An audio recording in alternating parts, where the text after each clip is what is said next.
Sabir Rüstəmxanlının 15 cildlik seçilmiş əsərləri ədəbiyyatın, xalqın, zamanın salnaməsidir.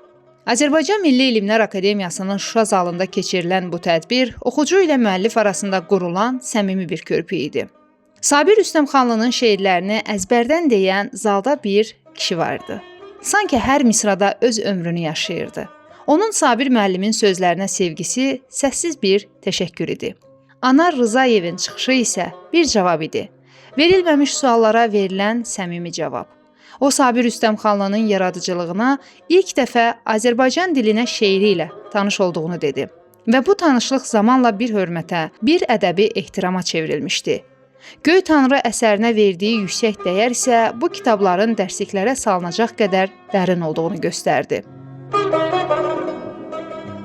Akademik Nizami Cəfərov Sabir müəllimi milli təşəbbüskeşlik məktəbi adlandırdı.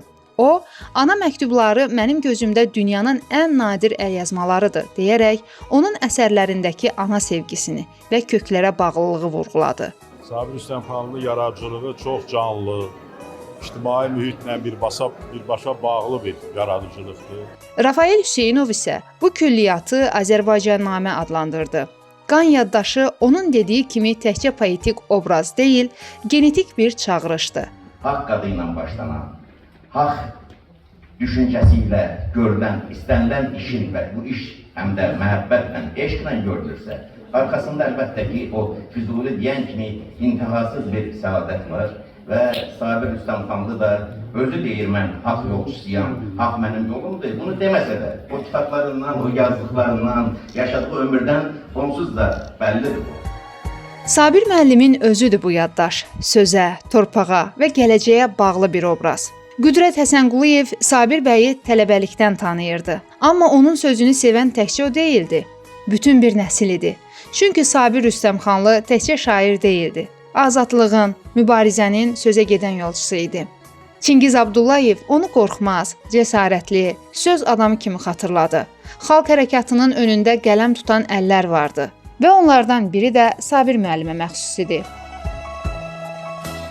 1991-ci ildə Azərbaycan qəzetində dərc olunan cəsarətli bir məqalə Sabir Rüstəmxanlının və Elmira Axundovanın sözlə etdiyi inqilab idi.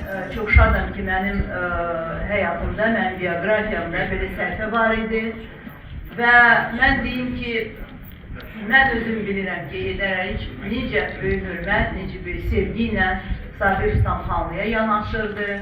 Fazil Rüstəmov isə Sabir müəllimin əsərlərindəki fəlsəfi dərinliyi vurğuladı.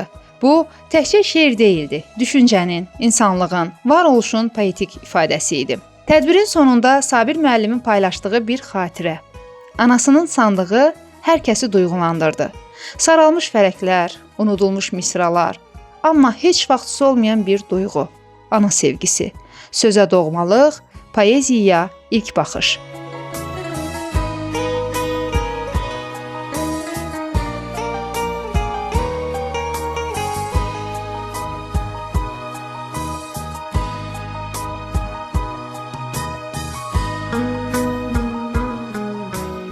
Sabir Rüstəmxanlının seçilmiş əsərləri təkcə bir ədəbi misra deyildi.